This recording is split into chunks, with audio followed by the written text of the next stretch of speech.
Hello dearest friends, welcome back to my channel, Diana and the Book Hunt. I'm going to be wrapping up the first part of January with you today. I've had an amazing start of the year and I really hope that it's going to continue in the same spirit as that it started, because I had a couple of 5-star reads that I absolutely enjoyed and will probably already, I'm kind of foreshadowing here, I don't know if that's going to be the case because I don't know what kind of books I'm going to pick up throughout the year. But I kind of believe that some of these may end up in my favorites of the year because I just had so much fun with them. I read 12 books from the 1st until the 15th of January, and I'm just going to go ahead and tell you all about them because I can't wait to discuss some of these with you. The first book, my very first read of 2024, was a 5-star read. So again, I really hope that this is kind of a foreshadowing situation of how my year is going to continue. The book is Out on a Limb by Hannah Bonam Young. I've heard nothing but good things about this book, and it really turned out to be such a wholesome and such a special story between two characters who both have a disability. So there is great representation for disability within this book. Both of them are attending this Halloween party, and both of them are dressed up as pirates. And it's such a great start to the story. They immediately hit it off and they have a one-night stand where this one-night stand leads to a surprise pregnancy. Now, I know that that's a trope that not everyone loves or likes, but I think that in this book it's handled with such amazing detail that it just made sense that this book was even more special because of this trope, to be honest. Because what we see here is that these two characters who didn't expect to end up in this situation just try to make the best of it and really are giving it their all and become friends in the process of their pregnancy. And even though they're friends, they also develop feelings that eventually they also share with each other. It's just such a special, again, wholesome story. It's low angst, and if you're in the mood for a more cutesy but special and romantic kind of a story where you really have a big focus also on the friendship between the two characters, this one is going to be it for you. The next book I picked up, I've been seeing going around on Bookstagram and Booktube, and it kind of piqued my interest because the premise sounded really good. It's a nanny romance. It's called The Nanny by Lana Ferguson. And I have to say that I gave it 3 stars. It had the potential for being more, but the book was really way too long, in my opinion. It could have been quite shorter and then it would have been much better, in my opinion. We're following within this book Aiden and Cassie. Aiden is a professional chef. He has a daughter. But the thing is that within his relationship with the mother, they figured quite early on that they're not going to be together, so they were co-parenting. But then their child's mother very suddenly passed away, so now he's going to be a full-time father. But because he's a high-end chef, he really doesn't have a lot of time, so really he needs a full-time nanny. And Cassie, she is, I think, going through grad school, so she has a lot of debt. And she's looking for something that will offer her a very good financial prospect, but at the same time will have her having time to spend to study and doing her stuff for her grad school, etc. So this is exactly the type of work that she's looking for. And the thing is that within this book, we have another subtrope, which is secret identity, because Cassie used to be on OnlyFans and she stopped doing OnlyFans because she developed feelings for one of her clients, but their relationship very abruptly ended. And what she doesn't know and what he doesn't know is that he was her client. So we've got this subtrope that I think was what fascinated most of the people who were picking up this book, because I think that part of the story is handled really well. I really enjoyed that part within the story, but just the overall execution of it was a bit too slow for my liking, so I gave this book 3 stars. Next up, we've got another 5-star read, which is by Rebecca Ross. It's the follow-up to Divine Rivals called Ruthless Vows. And I was very much looking forward to this book since I read it 2 months ago, and I was not disappointed. I enjoyed this book so much. And I don't want to say too much about it plot-wise because it's a follow-up to the first book, where the first book ended up with a cliffhanger in the end, and it gets followed upon right away after the cliffhanger. And what I can say is that what really stood out to me with Rebecca Ross's writing is that it's so beautifully written, and it's just giving you all the vibes. Like, you're getting the longing between the characters, you're getting this how would I call it, like you're getting enough suspense because of the wartime stories, you're getting enough of tempo within the plot. So even though it's kind of like a lot of with the historical feel of the war, and usually those are kind of slow paced, within this book I found that the tempo was exactly the right type of tempo, that it got me just wanting to know more and wanting to continue on with the story. And additionally, just the romance. Basically, you just get the yearning and the longing and wanting them to be together and to overcome all of these boundaries and issues that they have within the wartime situation. And I just can't say enough how much I enjoyed this book. The first book as well, just both of the books were really special to me. Both of them are 5-star reads for me. And yeah, I definitely recommend them both, especially on audio because there's duet narration and it's just chef's kiss. Next up, I'm going to talk about a story. I don't know, I didn't arrange them like this on purpose. It's like 5-star, 3-star, 5-star, 3-star. This one is a 3-star read, and I had expectations from it that it was going to be hopefully more than 3 stars, but unfortunately it kind of fell flat for me. The book is called Last Night at the Telegraph Club by Malinda Lowe.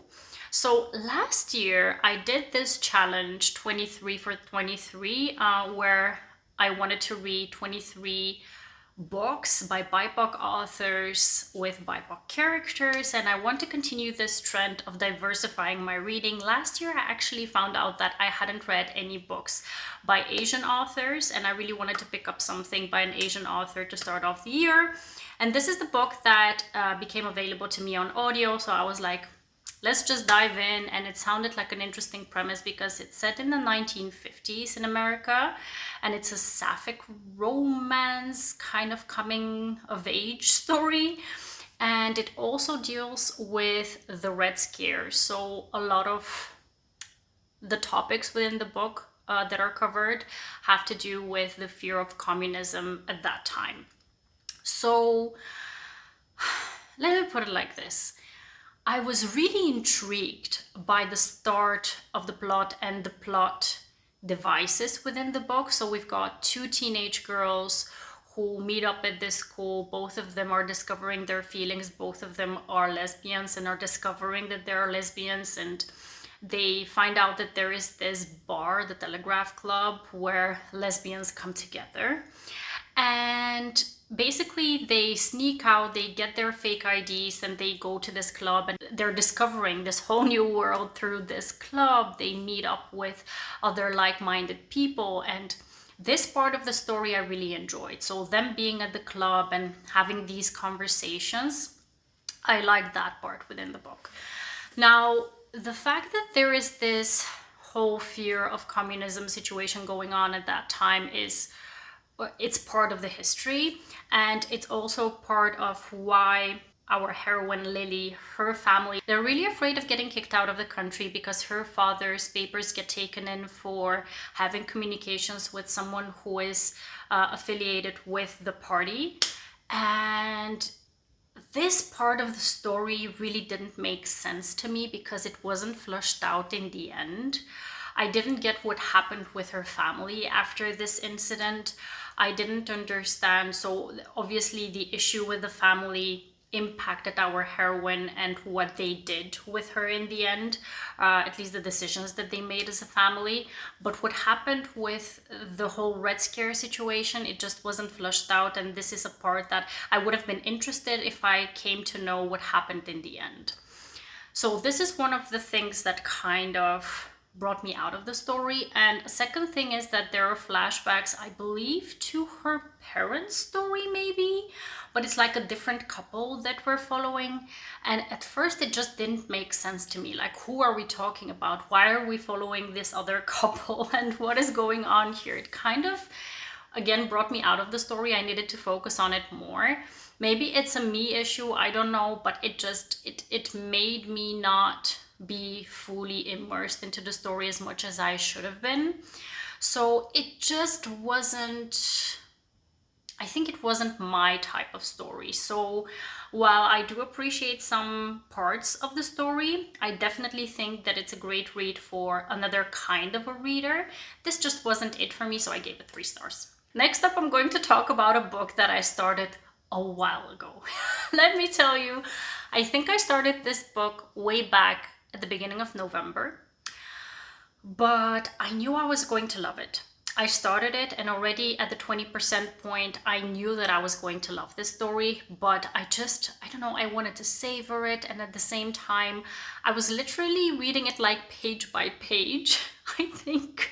So I just finished it in January. This very rarely happens with me, but I really love the story.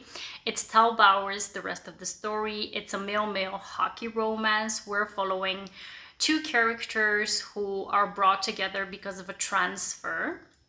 We've got our hero Morgan. He's transferred to this lowest of the low division team that has a very bad rep. And when he arrives there, he immediately senses that something is wrong. All of the players are highly traumatized and something is just going on, and he wants to find out what it is. He immediately senses that one of the players, the captain of the team, is the culprit. So he is very dominant and very controlling, and he is the biggest kind of a bully that you can imagine. And our hero Morgan immediately senses that he needs to help these players out to get rid of this guy because he is just toxic for them.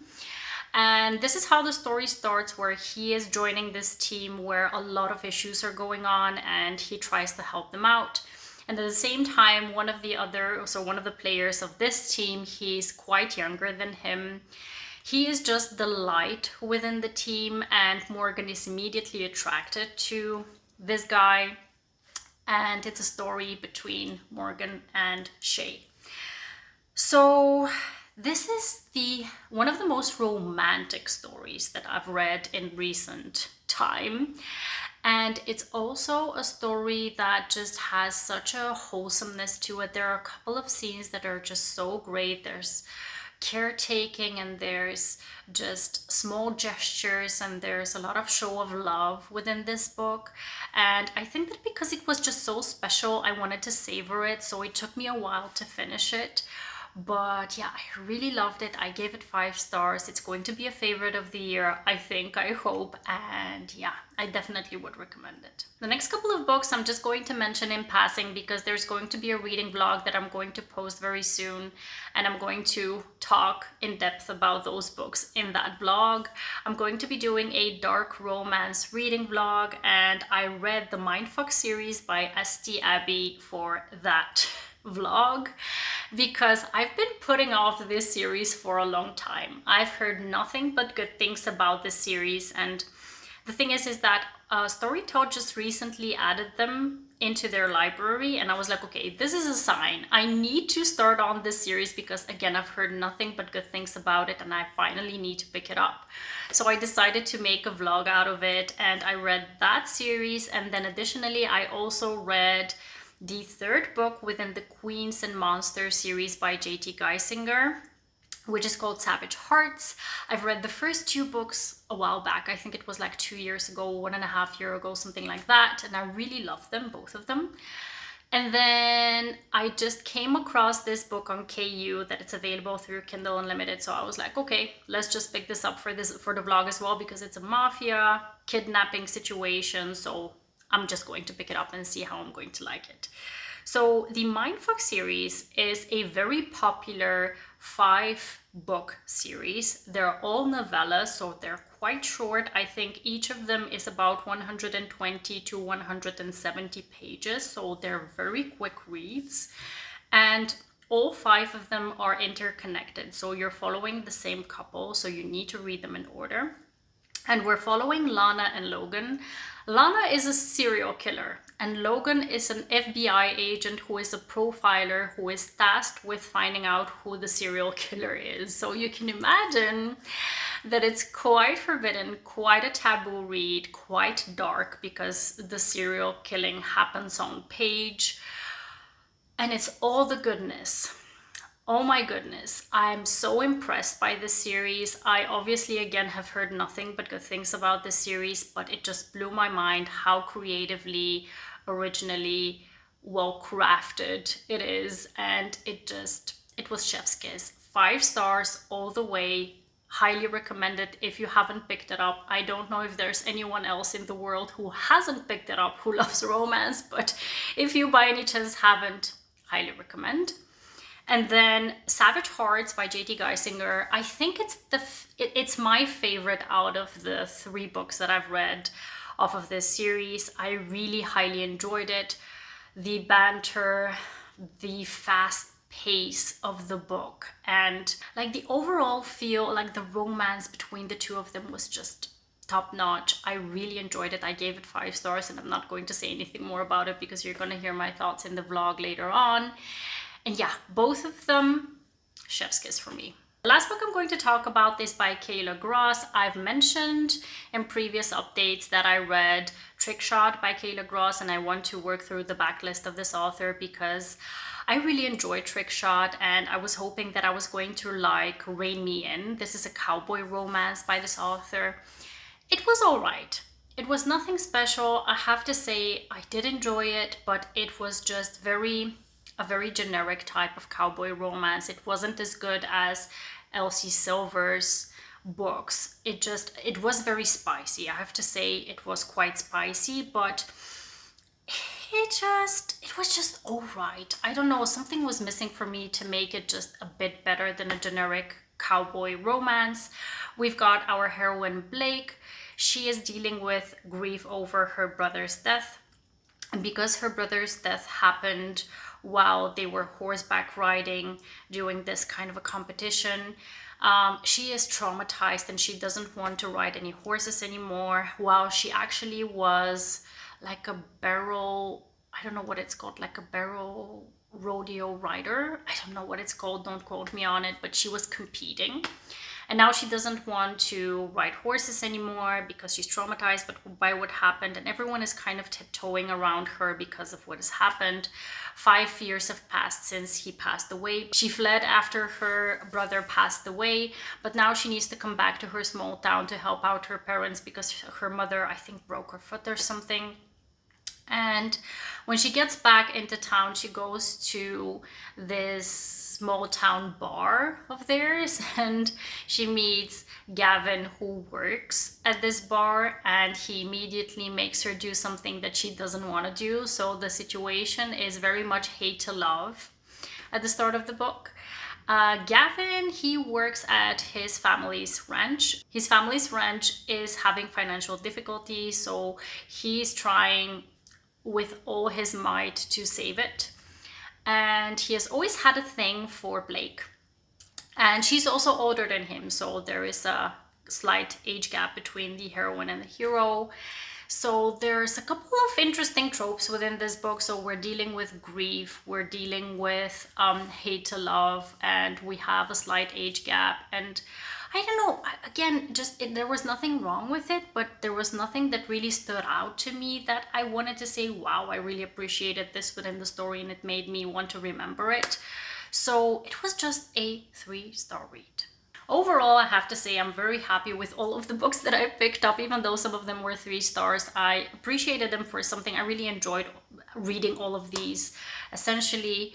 But the 5-star reads were top notch for me. I'm so happy that I picked up these books at the start of the year because they've motivated me to look up other books that I'm going to enjoy just as much. I can't wait to see what the rest of the month will bring. I hope it continues bringing me 5-star reads because I've been on a roll. And please let me know what you've been reading lately. Let me know if you've read any of the books that I mentioned within this wrap up. And I hope to see you very soon in the next one. Have a wonderful, marvelous day. Happy reading. Take care.